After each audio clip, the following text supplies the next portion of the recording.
Bienvenidos al podcast Microbiología al Día. Hoy conversaremos sobre el diagnóstico microbiológico, saber identificar bacterias, virus, hongos y parásitos. Es esencial para orientar la terapia y reducir la morbilidad y mortalidad, y exige conocimientos de métodos directos e indirectos. También comentaremos sobre las dificultades habituales, desde la obtención y transporte de las muestras hasta los falsos resultados. Para hacerlo más ameno, tendremos a 3 egresados y a un invitado sorpresa, el profesor Gabriel. Hola, soy Destiny Argaille.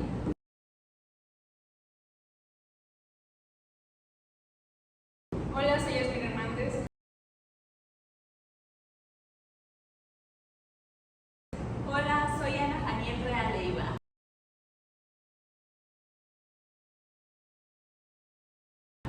Encantados, yo soy el invitado especial, Gabriel Ricardo.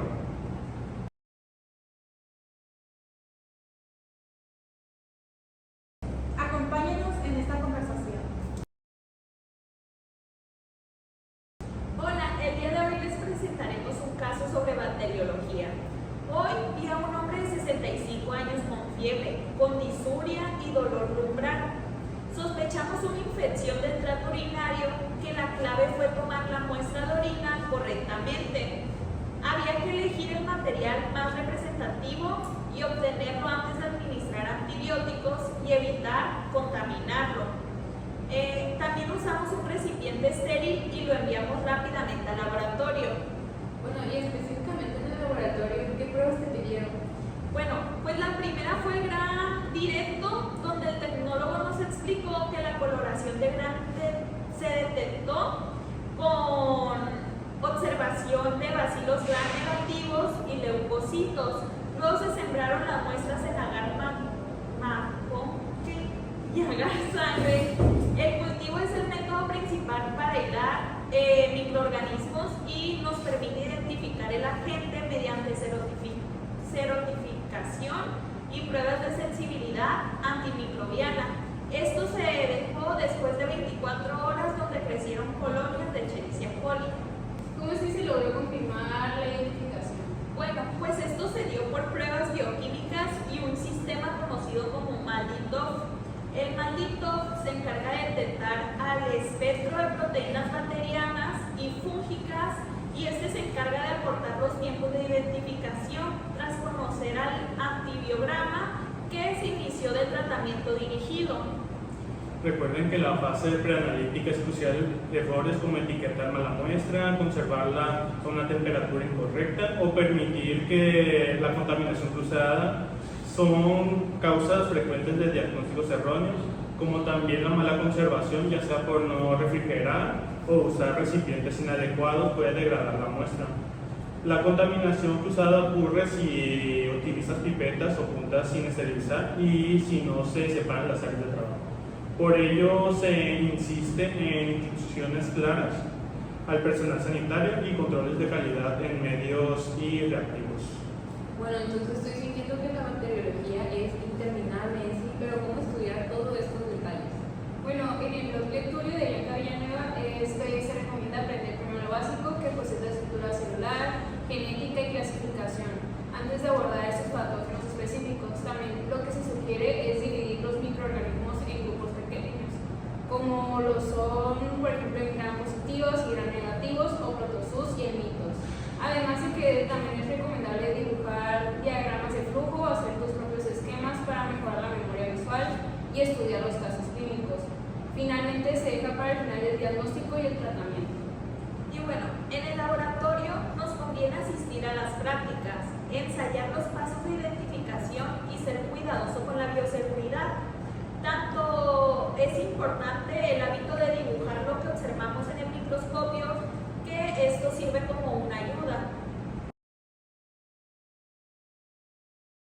Bueno, entonces, como segundo caso, tenemos en el área de la biología, que esta va a ser una paciente, se presentó teniendo 32 años y síntomas de fiebre, tos seca y mialgias. Todo esto, el diagnóstico virológico se centró en los 4 métodos, que es detección de antígenos, detección de anticuerpos, cultivo celular y detección de ácido nucleico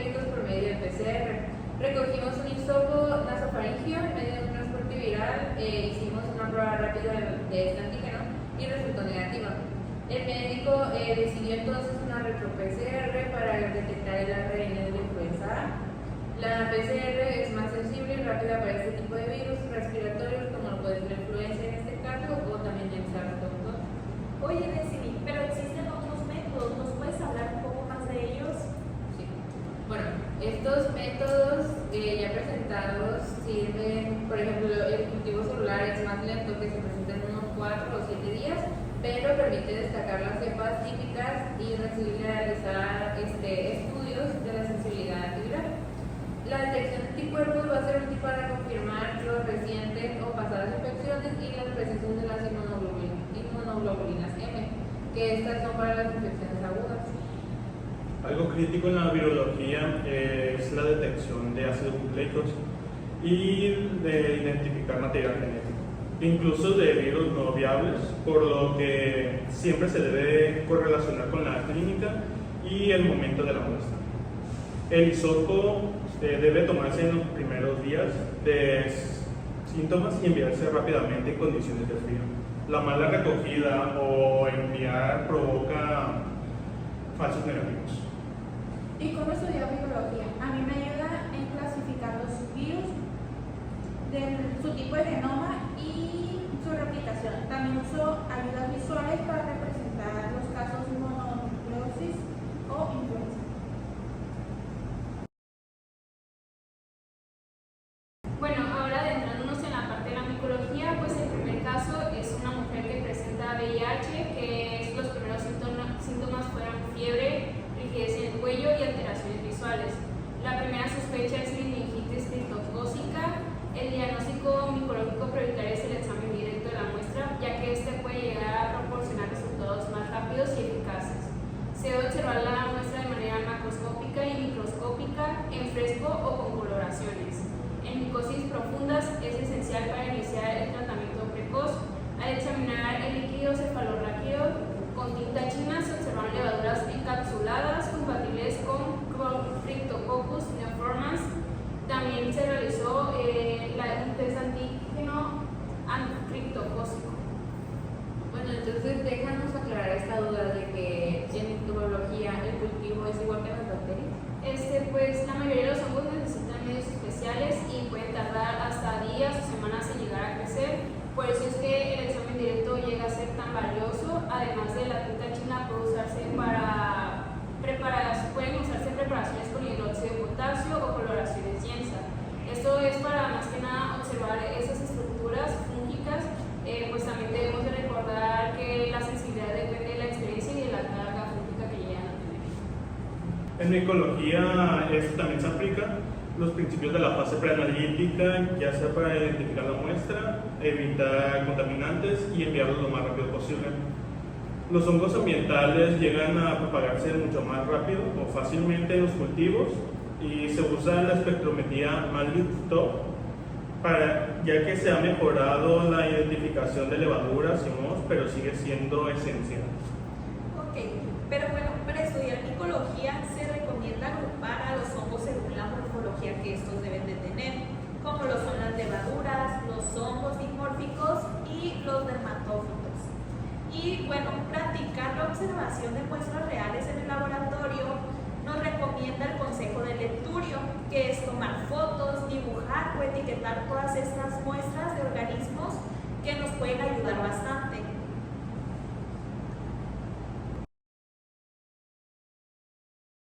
Y por último tenemos un caso que es parasitología, que bueno, en este caso es un niño que regresó a un campamento rural con diarrea acuosa y pérdida de peso. La primera sospecha de esto fue la yardarsis. A diferencia de otras áreas, pues los parásitos se diagnostican tradicionalmente con la identificación de los huevos, larvas o quistes en heces, sangres u otras muestras. Pero cada vez se usa más la detección de antígenos y las pruebas moleculares. Bueno, entonces me imagino que para estas pruebas en las heces debe de haber algunas precauciones previas que se deben de tomar. ¿Cuáles serían? Según mis conocimientos, las heces se toman frescas y se transportan rápidamente. Si no se examinan de inmediato, deben refrigerarse pero no congelarse. Además, se recomienda analizar 3 muestras en días diferentes porque la eliminación de quistes de día a día intermitente y la sensibilidad de observación microscópica es baja. Bueno, yo tengo una duda, más que nada esto se relaciona con qué pruebas aporta el antígeno o PCR múltiple. Bueno, las pruebas inmunológicas y los ensayos de PCR detectan múltiples patógenos a partir de una sola muestra y ofrecen mayor sensibilidad. Sin embargo, son costosas y no distinguen entre organismos viables y no viables.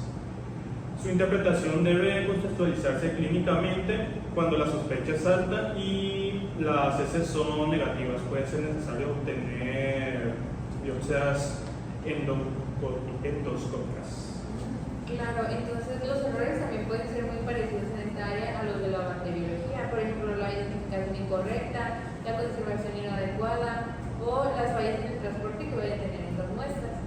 También en casos de parásitos intestinales, pues pueden no obtener mayores muestras o no reflejarse adecuadamente, lo que puede provocar falsos negativos. Y bueno, más que nada como un consejo para estudiar parasitología, pues yo lo que hago es dividir los organismos en protozoos, en mitos y más que nada memorizar sus ciclos de vida usando esquemas. Y como dice el lecturio, usar mnemotécnicas y asociar palabras clave a cada parásito.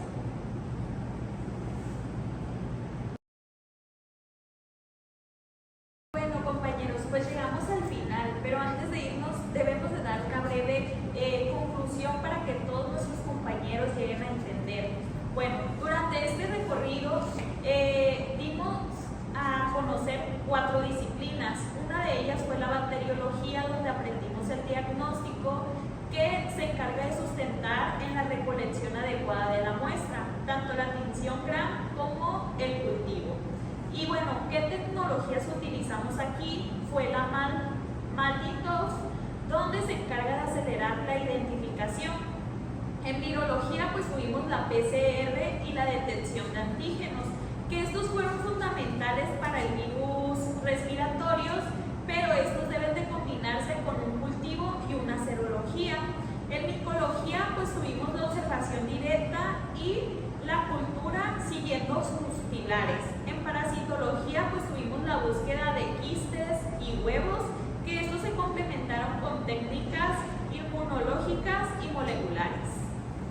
Bueno, algo que hay que tener claro es que destacaron buenas prácticas en donde en la fase de planalítica etiquetar correctamente, recolectar la muestra en momentos adecuados sin transportarla en condiciones óptimas para evitar contaminantes, en el control de calidad vigilar los medios interactivos, capacitar al personal y promover una cultura de seguridad, como en el estudio eficaz en donde dominar lo básico, fragmentar el temario, usar ayudas visuales y estudiar con casos, crear memotécnicas y practicar en laboratorios.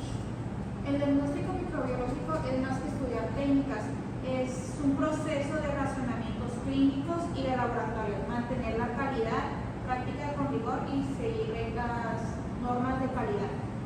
Garantiza que los resultados apoyen una atención segura y efectiva. Bueno, y hasta aquí nuestro episodio. Gracias por acompañarnos. Nos vemos en un